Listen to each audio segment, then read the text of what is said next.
Welcome back to Saturday Smoke Break, the podcast brought to you by Millcreek Cigar Lounge, where good conversation and great cigars go hand in hand. I'm your host, Joe Martin, and today we're diving into something every cigar lover should understand: cigar shapes and cigar sizes. From Coronas to Culebra, we're talking about how the way a cigar is rolled changes everything. Cigar Dan and Cigar Clark are back with me. Let's fire it up.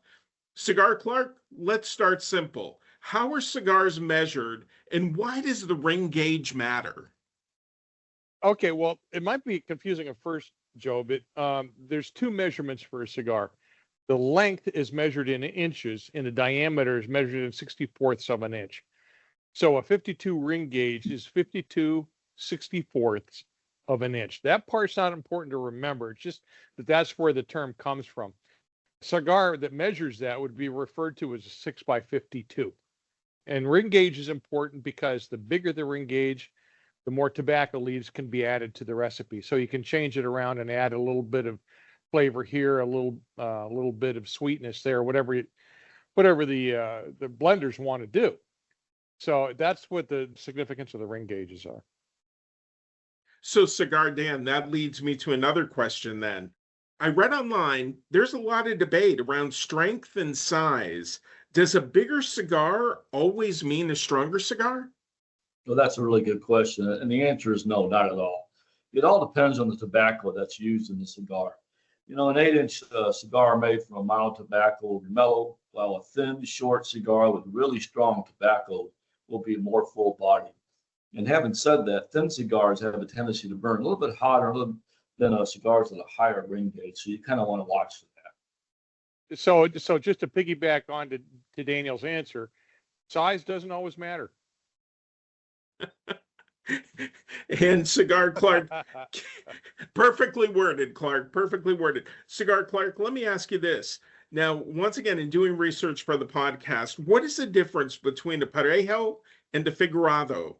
And does the shape actually impact how it smokes?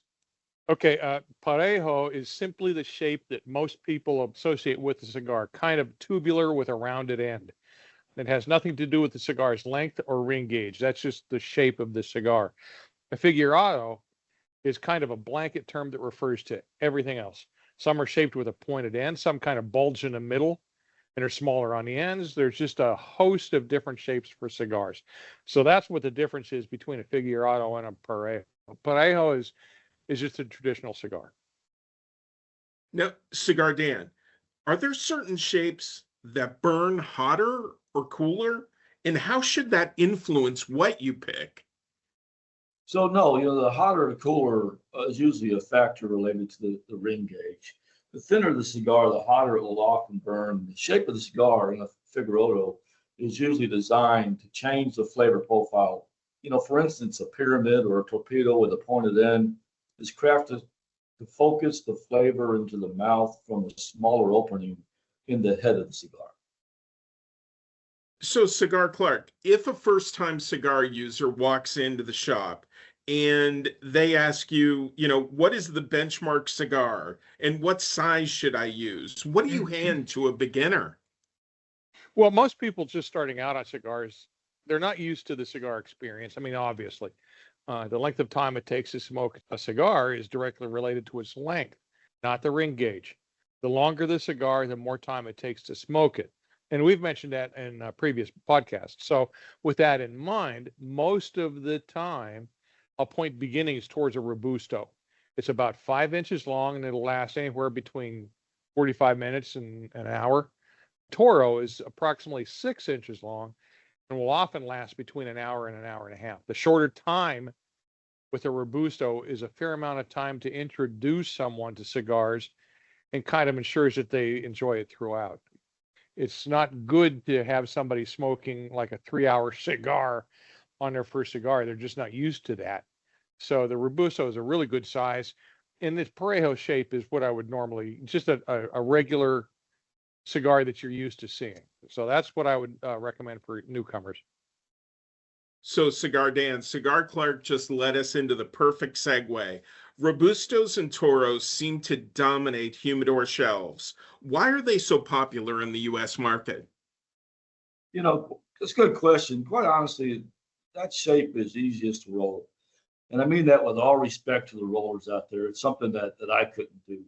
Rolling any cigar is a skill, and all the professional rollers have to be on the top of their craft in order to roll a really good cigar. The Figueroas are kind of the next level rolling, and only the most expertised and experienced rollers are trusted with shapes outside the standard cigar. So I think it's just a question of what the cigar manufacturer is comfortable with rolling, not just what's popular. So, Cigar Clark, tell me this.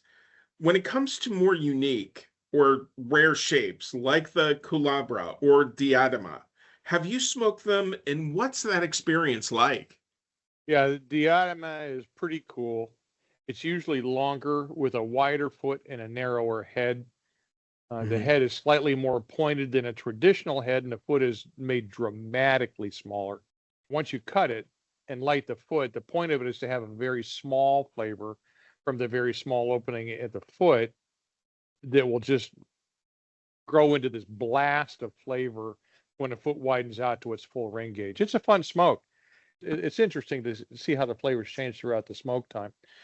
A Calabra is simply three relatively narrow cigars that are twisted and tied together before the drying process.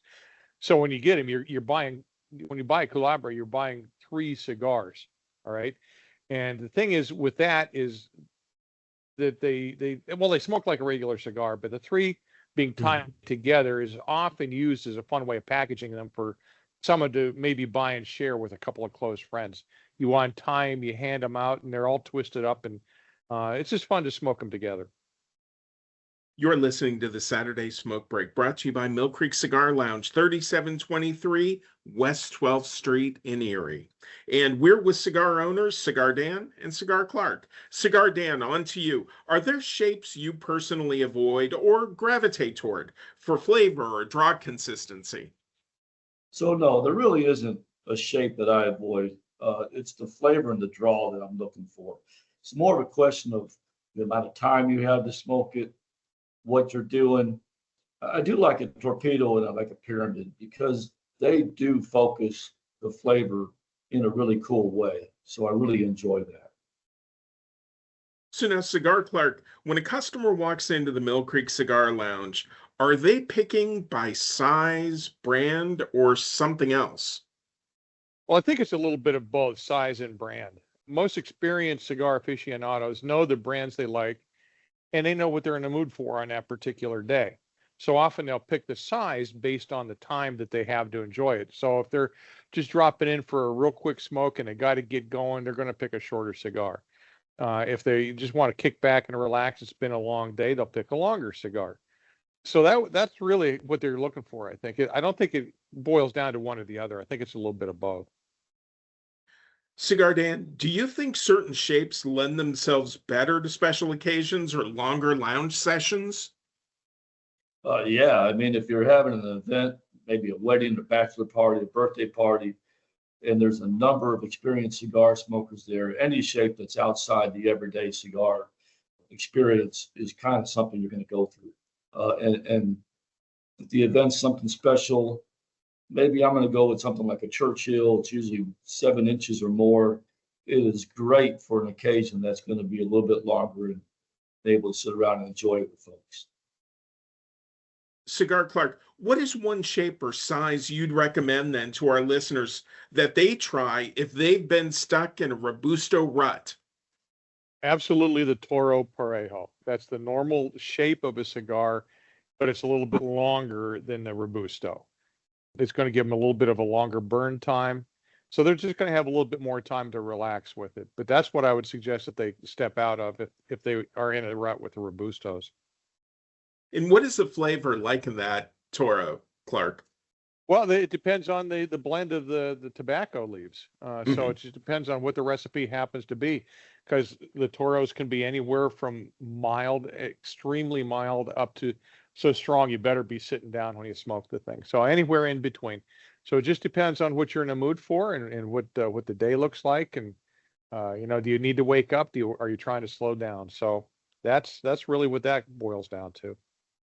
Great insights today, guys. Now, before we wrap up, Cigar Dan, can you remind everyone where to find you and what makes Millcreek Cigar Lounge a special destination for local cigar lovers?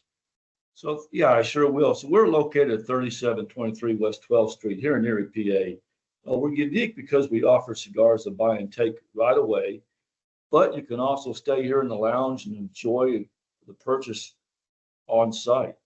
And you mentioned the podcast. If you come in and say, "Hey, we heard your podcast on the radio," we're going to give you a 5% discount for that. There's a couple items I want to talk about real quick if I have a few minutes.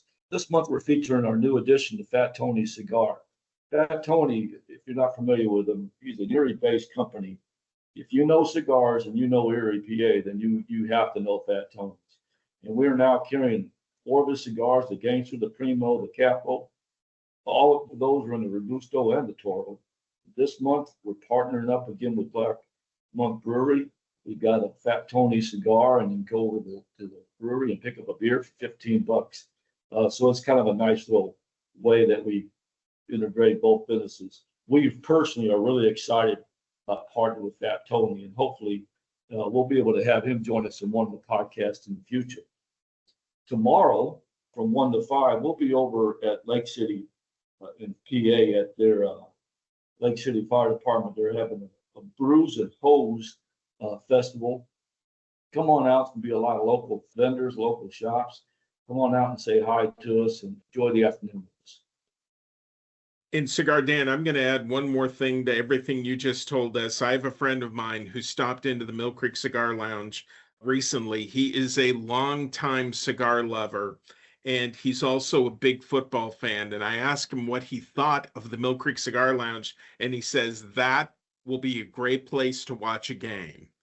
And with football right around the corner and with your TVs there, can you comment on that? I could think it would be a great experience to just enjoy a good cigar and watch your favorite team play. Well, yeah, we absolutely have football on, usually all day, all afternoon, Saturday and Sunday. It just depends on what games are playing and what, of course, we can get in. But that's one of the really cool things. And we have 4 TVs, or 5 TVs, so we can have different games on all over the place.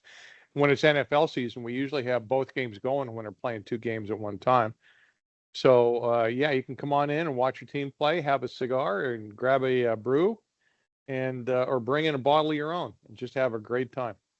Yeah, and I'll add to that real quick. So, we normally open at 1 o'clock on Sundays. During the NFL games, we back that up to closer than noon, 12:30. That way, everybody has a chance to get out here, get something to eat, and be in the lounge and ready for the first kickoff of the first game. Yeah, let's call it 12:30 on Sundays. Yeah, that would be the safest. Yeah. So, final question, Cigar Clark. If you could only smoke one cigar, and Cigar Dan, I'd love for you to weigh in on this as well. If you could only smoke one cigar shape the rest of your life, what would it be and why? My go-to is the Toro length Parajo shape. It gives me the time to relax and really enjoy the experience. And it's a wide enough ring gauge to accommodate enough leaves for the flavor and consistency that I'm really looking for. So that's just a regular cigar in a Toro length.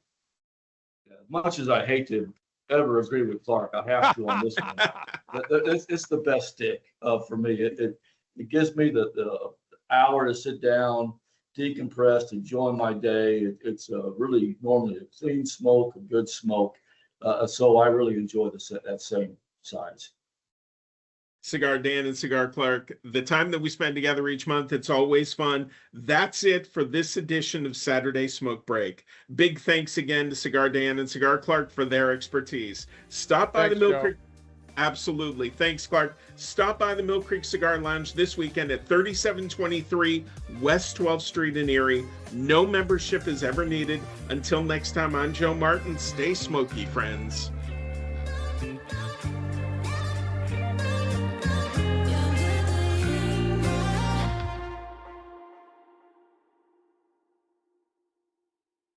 Surgeon General warning: cigars are not a safe alternative to cigarettes.